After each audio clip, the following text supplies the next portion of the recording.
Hello student, welcome to Sentence in online classes. We all are working from home. Student, in last video we were discussed about the kinetic energy. Today we will discuss about the potential energy. तो kinetic energy क्या होता था बच्चों? तो energy possessed by any body due to its motion, यानी motion के कारण जो body में energy store होता था उसे हम kinetic energy कहते थे. Potential energy क्या होता है बच्चों? तो potential energy जो होता है बच्चों energy बच्चों energy possess by any body due to its position and configuration. मतलब बच्चों कि किसी भी बॉडी के पोजीशन के कारण और कॉन्फ़िगरेशन मतलब उसके शेप के कारण जो उस बॉडी में एनर्जी स्टोर हुआ उसे हम कहते हैं पोटेंशियल एनर्जी. फॉर एग्जांपल मान लो ये अर्थ का या ग्राउंड सरफेस है और मैंने इस चौक को यहाँ से यहाँ शिफ्ट कर दिया. इस कंडीशन में इस चौक में क्या प्रोड्यूस हो गया होगा, क्या स्टोर हो गया होगा? तो इस चौक के में एनर्जी स्टोर हो गया होगा. किसके इक्वल एनर्जी स्टोर हुआ होगा? तो इस चौक को यहाँ से यहाँ तक ले जाने में जो मैंने वर्क किया होगा बच्चों, वो वर्क इस चौक पे क्या हो गया, एनर्जी के रूप में स्टोर हो गया. अब जैसे ही मैं इसे छोड़ दूंगा उस एनर्जी से ये चौक वर्क करेगी और नीचे की तरफ मूव करेगी. तो किसी बॉडी के पोजीशन के कारण जो एनर्जी उस बॉडी में स्टोर होता है उसे हम पोटेंशियल एनर्जी कहते हैं. और शेप के कारण क्या मतलब? तो मान लो बच्चों ये कोई स्प्रिंग है, ठीक है. अब जब इस स्प्रिंग को हम कंप्रेस करें या खींचे, पुल करें या पुश करें, मान लो आपने एक फोर्स लगाया F जिसके कारण ये स्प्रिंग कंप्रेस हो गया, ठीक है. इतना क्वांटिटी से डेल्टा एक्स क्वांटिटी से कंप्रेस हो गया. इसका मतलब इस फोर्स ने इस स्प्रिंग पे क्या किया? इस फोर्स ने इस स्प्रिंग पे वर्क किया. अब वो वर्क इस स्प्रिंग के में क्या हो जाएगा? एनर्जी के फॉर्म में स्टोर हो जाएगा. इस स्प्रिंग के शेप में चेंज हो गया, कॉन्फ़िगरेशन में चेंज हो गया. इस वजह से जो एनर्जी स्टोर हुआ इस स्प्रिंग के अंदर उसे हम कहेंगे potential energy due to configuration या due to change in shape, जिसे हम इलास्टिक पोटेंशियल एनर्जी भी कहते हैं. तो बच्चों पोजीशन के कारण जो एनर्जी स्टोर होता है उसे तो हम कहते हैं ग्रेविटेशनल पोटेंशियल एनर्जी. और बॉडी के कॉन्फ़िगरेशन के कारण जो एनर्जी स्टोर होता है उसे हम कहते हैं इलास्टिक पोटेंशियल एनर्जी. इलास्टिक क्यों? क्योंकि स्प्रिंग या रबर, मान लो आप किसी रबर को खींचते हो तो इसका मतलब क्या, आपने उस पर वर्क किया. अब वो वर्क क्या हो जाएगा? उस रबर पे या उस रबर में एनर्जी के फॉर्म में स्टोर हो जाएगा. जैसे आप उसे छोड़ोगे तो फिर से वो रबर अपनी पोजीशन को अटेंड करने के लिए कुछ ना कुछ वर्क कर सकता है. सो पोटेंशियल एनर्जी क्या होता है बच्चों? It is defined as energy possessed by any body due to its position और कॉन्फ़िगरेशन.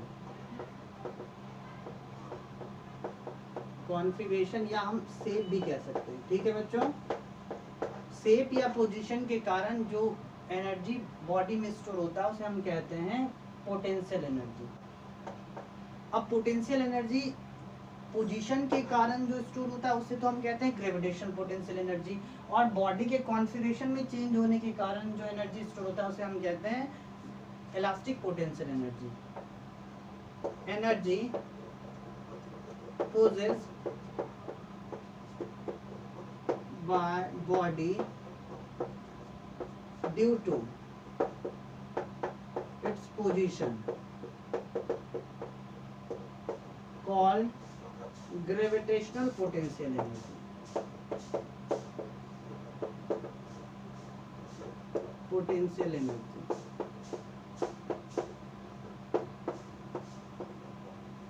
ठीक है बच्चों, यानी पोजीशन के चेंज होने से, मान लो स्टार्ट में ये चौक अर्थ सरफेस या ग्राउंड पे है, मैंने इसके पोजीशन को चेंज किया या इस तरफ यहाँ से मैंने इसे यहाँ शिफ्ट कर दिया. इसका मतलब मैंने इस चौक पे वर्क किया और वो वर्क इस चौक में एनर्जी के फॉर्म में स्टोर हो गया. जैसे ही मैं छोड़ूंगा उस एनर्जी के बेसिस पे ये कुछ वर्क करेगा. इट मीन्स पोजीशन के कारण जो एनर्जी इसमें स्टोर हुआ था उसे हम कहेंगे ग्रेविटेशनल पोटेंशियल एनर्जी. ठीक है बच्चों. और कॉन्फ़िगरेशन या शेप के में चेंज होने के कारण जो एनर्जी स्टोर होगा उसे हम कहेंगे elastic potential energy. and energy possessed by any body due to change in its configuration or shape called elastic potential energy. Potential energy.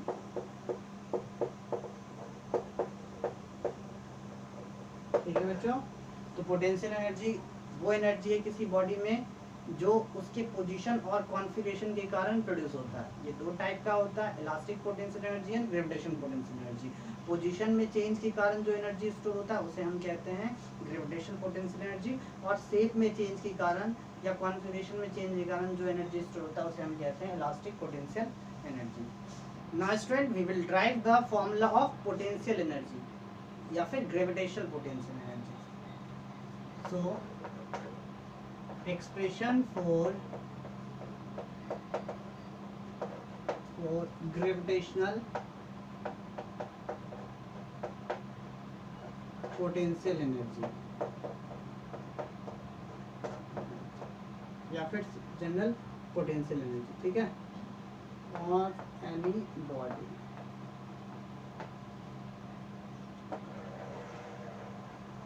तो बच्चों मैंने बताया था पोटेंशियल एनर्जी क्या होता है, किसी भी बॉडी के पोजीशन के कारण।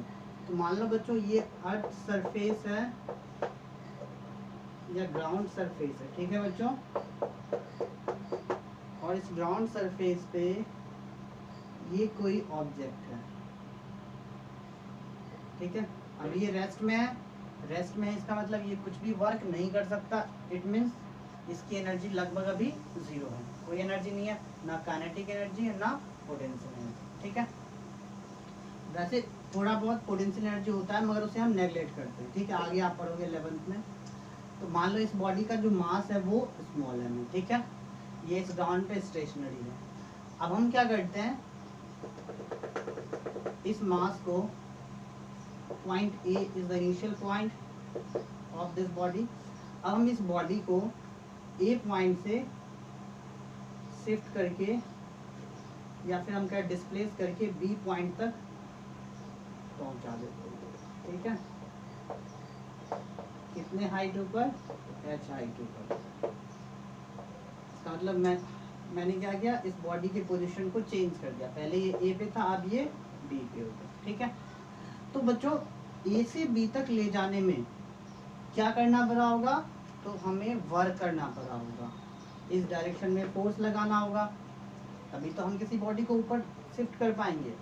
और ये फोर्स किसके अगेंस्ट लग रहा होगा, तो ये फोर्स बच्चों ग्रेविटी के अगेंस्ट लग रहा होगा, ग्रेविटेशनल फोर्स के अगेंस्ट लग रहा होगा। ग्रेविटेशनल फोर्स क्या हो जाएगा इस बॉडी पे, mg, यानी इस बॉडी पे ग्रेविटी जो फोर्स लगा रही है उसके अगेंस्ट फोर्स हमें लगाना होगा इस बॉडी को यहाँ से यहाँ शिफ्ट करने में, ठीक है। कितना हाइट शिफ्ट कर दिया हमने, h हाइट, न्यू पोजीशन हो गया इस बॉडी का b। अब इस पॉइंट पे इस बॉडी में क्या स्टोर हो गया होगा बच्चों, तो इस बॉडी में ग्रेविटेशनल एनर्जी या ग्रेविटेशनल पोटेंशियल एनर्जी स्टोर हो गया होगा, ठीक है, पोटेंशियल एनर्जी स्टोर हो गया होगा, ठीक है बच्चों। अब हमें वो पोटेंशियल एनर्जी कैलकुलेट करना है। तो बच्चों ये जो पोटेंशियल एनर्जी इस बॉडी में स्टोर हुआ होगा वो किसके इक्वल होगा, तो आपने या इस एक्सटर्नल फोर्स ने जितना वर्क किया होगा इस बॉडी को ए से बी तक ले जाने में उसके इक्वल होगा। So let us consider a body of mass small m is initially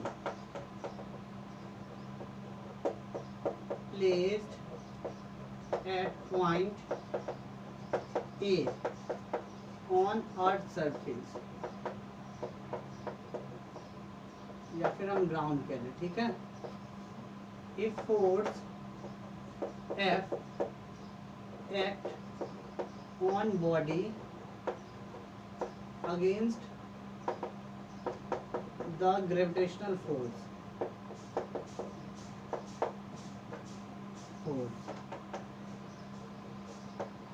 and displace it from A to B. So due to which energy stored in a body called potential energy.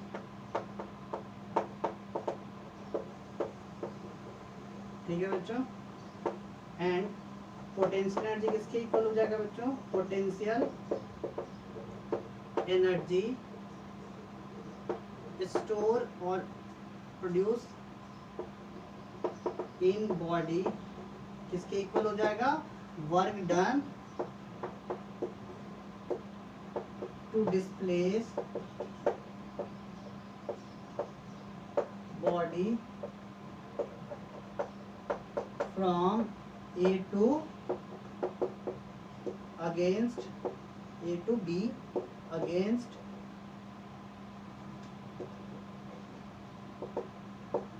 gravitational force.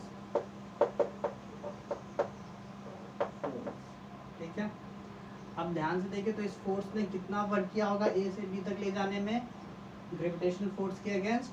तो work का formula क्या होता है बच्चों? Force into displacement. अब displacement कितना है? तो h displacement, direction of force, क्योंकि फोर्स भी हम इस डायरेक्शन में लगा रहे हैं और डिस्प्लेसमेंट भी इधर ही हो रहा है. तो f into H. Potential energy क्या हो जाएगा बच्चों?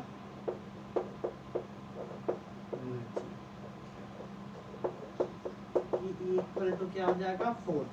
अब ये फोर्स किसके इक्वल हो जाएगा बच्चों? क्योंकि हम ग्रेविटेशनल फोर्स के अगेंस्ट ये फोर्स लगा रहे हैं, तो this force is equal to mg. so it is equal to mg into h. so potential energy का फॉर्मूला क्या हो जाएगा बच्चों? mgh, where m is the mass of the body, g is the acceleration due to gravity. acceleration due to gravity. ठीक है, जो approximate earth surface के लिए कितना होता है? 9.8 मीटर पर सेकेंड स्क्वायर. न्यूमेरिकल में हम इसे 10 भी यूज करते हैं. तो पोटेंशियल एनर्जी किस फैक्टर पे डिपेंड करता है बच्चों? तो मास ऑफ बॉडी पे, second acceleration due to gravity पे, और थर्ड हाइट, यानी उस बॉडी को कितने हाइट तक हम डिस्प्लेस कर रहे हैं. मान लो एक ही सरफेस से दो बॉडी सेम मास का, एक को कम डिस्प्लेस किया गया, दूसरे को ज़्यादा डिस्प्लेस किया गया, तो जिसे ज़्यादा डिस्टेंस तक डिस्प्लेस किया जाएगा उसमें ज़्यादा एनर्जी स्टोर होगा, पोटेंशियल एनर्जी ज़्यादा स्टोर होगा, वो ज़्यादा वर्क कर पाएगा. तो potential energy depend upon the mass of the body and height up to which body displace from ground surface. So please pause the video and note in your notebook.